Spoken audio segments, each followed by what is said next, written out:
Hey everybody, welcome back to From the Shed. I'm Todd Foster. Brand new episode today. So I have some friends here from an organization that's local but kind of serves all around the world. It's called Freedom 424. And so this is Joy. Hi. This is Jacqueline. Hello.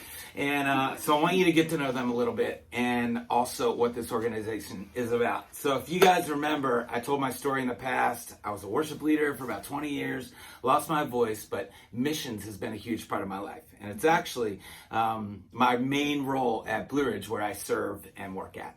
And so what they do is super, super important to me. And I think it should be really important to all of us. So I'm going to ask them a couple questions. Just going to have a really good conversation. I think you'll love it by the end of this. So, Freedom 424. Why don't you tell us a little bit about what it's all about? Yeah. First, thanks for having us. Yeah. In the shed. Yes. We are in the shed. This is great. With our jackets on. So yeah, Freedom 424. You're right. We are a local nonprofit here, based in Lynchburg, Virginia, but we have a domestic and an international reach. So our focus is to bring freedom and justice to victims, survivors of sexual exploitation, human trafficking. We do that too. We have two main focuses in supporting that mission. We feel like it's so incredibly important to educate people about this issue of human trafficking, to help them understand all the different nuances, the fact that it's happening not just overseas, but right here in our own country, in our own town. To help protect people so that they don't become victims. So that's a main part of that one effort in awareness and education. Yeah. And then we expand the work of our partners. So I mentioned that, we have a global reach. So we have 3 international partners in India, Uganda, and Thailand. And then we have 6 domestic partners in the U.S. From this side all the way to California. And so we expand their work. We provide them with annual grants to support the work that they're doing to provide direct services. We take trips to work with whatever projects they might have. And those aren't just overseas. We also have a domestic trip to West Virginia. And then we are advocates for them on every communication platform. So like in the shed, Yes. we're advocating for them, right? I'm so grateful because we're teeny tiny here from the shed. So you guys gave us some time. So you, I think locally, if you're from Lynchburg and you're watching this, you're going to know the races. Right. That's something that I think locally you're really known for. So people do a 5K race, 5K run, and sponsor someone. And that was how we started way back in the day. That was our main project. We've grown, but we still have that 5K race series. Our April race, our Lynchburg race is in April. April 10th and 11th. That's right. And then we have a Charlotte race. We have a California race. We've already had a Knoxville race. So we do that, but then we also have a lot of other opportunities. We're 11 years old this month. Yeah. So we've grown. So for Lynchburg people, we have more. Yes. Yes. So fantastic. I have some pictures, and I'll throw it up on the episode of me and my daughter like holding out our arms. Yeah. And we wrote a name That's right. on our arms. That was quite a few years ago. We still do the same thing. You do? Yep, write the names and everything. The girls sponsored that race. So. I love that. So one of the reasons that I wanted to have them on here is because I feel like it's really important for us. So if you know our story, Shay's story, she, in her background and her story, she comes from abuse. So she's been a huge advocate and walked alongside women, and then, and with our partnerships globally and locally, we do a lot of different things to advocate for that. And so we believe that it should be important to you. And so I wanted them to come on because it's not just something, I think for a lot of us, it would be just easy to think, oh, it's something in the news. There are people doing something about that. And that's just actually not true. This is for everybody, right? Yes. Yeah. For sure. Yeah. Maybe explain a little bit, about, for you guys, your experience in so if somebody's listening to this in some other town, you could at least speak from Lynchburg. How relevant is that for your own neighborhoods? Yeah. I think, human trafficking is happening in Lynchburg, and it's so hard to believe that because a lot of times it is in bigger cities, it's more prevalent. But we have someone from local law enforcement that we speak to, and he said there's, I think it was about 5 or 6 Asian massage parlors that are sensual massage. So it's not just you go to the spa and get a good. It's much more than that. Yeah, there could be trafficked women there. There's ads locally online for women being trafficked in Lynchburg. It's happening right here. There's stories of victims. And we are an extremely conservative town. Yeah. And so I'm telling you, if it's happening here, it's happening where you are. Yeah. Yeah, I think just to put some more specific numbers on that, this law enforcement officer did a search one day in January last month and found 12 ads in the Lynchburg area for sale for sex, sex ads. Yeah. And another site had 70 plus ads on there. There are platforms where you can go and rate your experience at these massages, and it's the name of the person and, you know, what they received, the services they received, and, you know, all that. I'm not going to go into detail, but you understand. Yeah. And this is just here, and this is a law enforcement officer who works with internet crimes against children. So his job is to target individuals who are targeting children. So that's what he's looking for. And, you know, last year in 2019, I think I talked to him in October, and from January to August, he had some numbers, and they already had almost 200 arrests for perpetrators who were targeting children. That's just locally. That's just, it's Central Virginia. Central so Virginia. To be fair, it's like Lynchburg and the surrounding Still, areas. Right? And then I think 90 plus children victims. Some of those who were specifically involved with child prostitution. So we want to bury our head in the sand and think, oh, we don't see it, it's not happening. But in fact, it is happening. It's just not one of those things where it's out in the daylight and you can easily identify some of these things happening, unless you're trained and you can start to understand that. And that's why we're here, to try to help people with that. So for your average person, like what are some things that you would say, great, if this is real, if this is true, what can I do? Because I think sometimes it can feel overwhelming to know how to get started and involved in this. Yeah, and I think for us, like, we do both the prevention and restoration. So yes, we're helping those who have already gone through it, but we're trying to get ahead of it and on the prevention side. So that's going to be, you know, it's hard to be overwhelmed by it all, but we can stop it by educating youth, educating parents, who then can educate their children and going that direction with our awareness and education. So going into schools or going into churches and starting to have those conversations. On the prevention side. Obviously, they're on here, so I would say, get involved with Freedom 424. You know, go on the website, figure out what they're all about, how you could plug in, how you contribute, how you could give. You know, one of the things that I feel like is really important is, like you said, getting involved in schools. So as a follower of Jesus, and so if you say you're a follower of Jesus, you know, we should be involved in people's lives. We should be involved in the next generation. So there are so many really practical ways to get into the community. And I think also, you know, one misconception, we see the Hollywood depiction of what trafficking looks like. It's the van that comes up and grabs the person, or, you know, that's you imagine taken, right? And while those scenarios may happen, they're much less frequent than situations of manipulation, slow, coercive manipulation. So let me give you an example. So one popular tactic in the United States is the boyfriending tactic. So you have someone who meets a cute boy, either online, she's never met him, and she starts to get to know this person, and then she thinks that she's in love with him, and then maybe, you know, he'll ask her to do something, send a picture, and then that is used to blackmail, manipulate her to do more. Or it's even someone in person. Maybe a girl's at the mall and she meets someone who flatters her and she's looking for that attention. They date for a while, and then once that trust is built up and she thinks, oh, this is the love of my life, then he asks her to do something, and whether it's guilt, or maybe he beats her, or maybe he forces her through drug use, whatever, next thing you know, she finds herself in a situation of exploitation. So it's much more sneaky.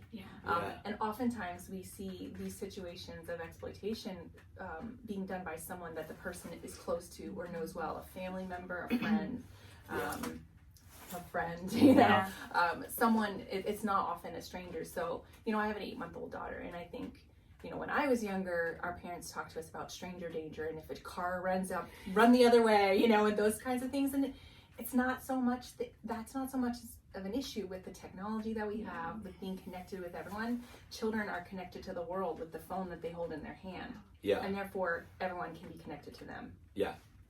I am fairly shocked when I talk to people, like, especially in this day and age. I mean, there is some paranoia, you know, about technology, I think, by parents, but by and large, I'm amazed at how much freedom kids have. You know, to just spend endless time on their own. And it can happen so fast. And we have to keep up with all the new things that are out there. If we're not aware, you know, kids don't know that they're just being kids. They're just having fun on their phones. They don't know that when they're playing a game and there's that peer-to-peer chat, they don't know that the person on the other end is a 37-year-old man from Rhode Island, you know? Yeah, They And mess that's another common. kid. It's not it just a genuinely, one-off. it genuinely does feel far-fetched. Yeah. Because of TV, because of Hollywood. It's so sensationalized. You're like, surely this can't be real in my neighborhood. But it is. But It really, really is. And I would encourage you. So, I don't know, did you have an opportunity to watch that documentary, Blind Eyes Open? I haven't yet. Okay. I would encourage, Yeah. it's incredible. I And it's- shared it when it came out. Yeah. And Yeah. So it was actually, it's created to target churches. Mhm. It's kind of like a call to action for churches. But there's 6 stories in that documentary of 6 different women who were trafficked. Their story of healing. They are all followers of Christ. It's beautiful. But all of them were exploited, sexually abused, exploited as children, trafficked as children. And I want to say that there was a few of them that actually their contact came online, the younger girl. Yeah. So anyway, we hear stories all the time, and it is far-fetched, but I would say every trafficking story is crazy. Yes. You know, like it's every single one of them is unbelievable, and that's one of the things we have people come to us like, is this really happening? That just seems like such a made-up thing. We're like, right. All of them seem like that because you just can't imagine living in a world like that. Yeah, because if you're not living that way, it's hard to imagine treating someone that way. Yeah. Yeah. So I think, in some of our partnerships, we've had some amazing stories, and God used those as opportunities to rescue girls, to rescue kids, and we've celebrated that. But I'd love for these guys to hear just one story of someone who do you know could be an international partnership that's rescued, that's just doing really well. Yeah. We can share Stella's story. That's an international. We have an international, maybe a domestic one. So Stella was 12 years old, when she was brought to Christine's house. That's our partner in Uganda. Well, not Thailand. We work in Thailand. But she had been kicked out of her parents' house. Her mom kicked her out because she was pregnant. She'd been raped by somebody. And her mom kicked her out and told her to go to that person and marry him. She went to him. He kicked her out. So she's a 12-year-old pregnant, nowhere to go. So our partner in Uganda, Christine's house, took her in and began working with her. And when she was first there, she didn't say much. She was extremely quiet. She was not happy about being pregnant. But through the community there, she had a community of people who loved Christ, who just would just sit with her and just walk with her through that. When she had her baby, she didn't really want to do anything with Kayla, but slowly, took him on and learned to love him. So we had a team go, and she was there that first year while she was pregnant. But then I went the next year after she'd been a mom for about a year. And I never saw her the first year, but everything that they shared was not even there. She was still quiet, but she loved that baby so much. He would just curl up next to her, and she was so protective. She had graduated from the Christine's House program and was getting some life skills training and tailoring. And then I went back the following year, and he was almost 2 years old, Caleb, and just talking more. Stella's talking more. She at one point was living with a family, a foster family, and just being taken care of. And so every year we are able to check in and see the growth and progression. And she has grown from this broken shell of a 12-year-old child to now 14, 15, still a child, but the mom of a baby, and has had that support and that love that has brought her through. And to me, it's just beautiful. We did a race in Uganda, and she ran alongside me in the race in Uganda in her flip-flops with the baby on her back. And it's just this is what it's all about, to be able to see a life brought to a point of healing and restoration, where then she can start pouring into her son. Yeah. So especially if you've been there, you can imagine what would have been. Yeah. Well, I think I was there when she just got to the house, so I didn't get to see her after she had the baby. But if you can just picture someone dead inside, I have never seen someone so dead inside, and that is really hard, seeing a 12-year-old or 13-year-old so dead. You could talk to her about certain things, she'd be very quiet, but the second you mentioned a baby, she would shut down, and tears would just she couldn't even fathom the fact that she was pregnant. So I don't want to focus on that, but to see where she came from and to now see that part of her, it's incredible. It's incredible. I make a point every time we go back. I'm like, wre's Stella? I want to see Stella. I want to see Caleb. We get pictures. I show her last year's pictures, and she lights up. Death That's to awesome. life. for sure. Yeah. That's a good analogy. Yeah. I like that. So just one more. How about something close? Something close to home. Yeah, I think actually one of our partners in Roanoke gave us a story recently. I will use the name Jane just to protect her identity, but she actually, her and her family fled from a war-torn country. I can't remember where they came in, but they moved to Virginia, and her and a friend wanted to go move to New York City and start a new life. So the landlord helped them find a place, and when they got there, the landlord began beating the one girl, her friend, and then when the other friend, Jane, tried to speak up, they beat her as well. And they were then taken to, some type of brothel place or whatever, and forced to serve, I think it was up to 100 clients a night. Just unthinkable. Or a day. But yeah, I mean, it's something that happened in Virginia. They moved to New York City. I think she went to jail for a few years because she was caught trafficking another girl, but then she came back to Roanoke. Caught in the cycle. But came back to Roanoke and found our partner there, street ransom, and life has been changed. And with Jane, the one thing that's interesting to note is that she did have a history of sexual abuse as a child.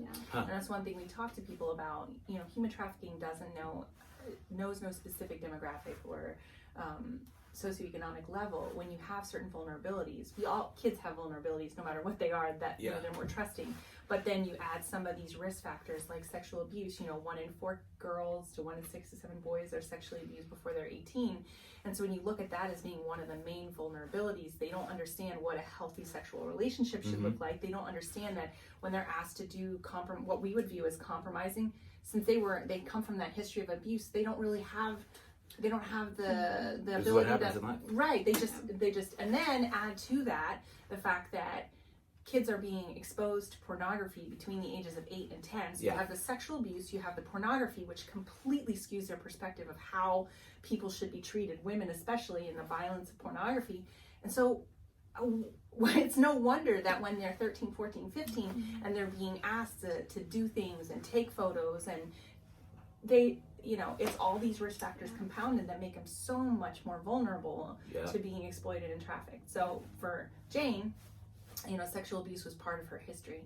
And so that's another reason why, through our awareness and education initiative, that's our local prevention education, we are trying to talk to kids about how, these are the vulnerabilities in your life. We all have them, but let's not be taken advantage of because of them. And how can we protect ourselves? So that story of Jane, is so important for kids here to know and understand. Yeah. For sure. Man, thank you guys for coming. So here's what I would say to you. It is heavy, but it's real, and it's happening in our world. And I think when we talk about faith, family life, and relationships, like, that feels warm and fuzzy, But the fact of the matter is, what would you do if this was your child?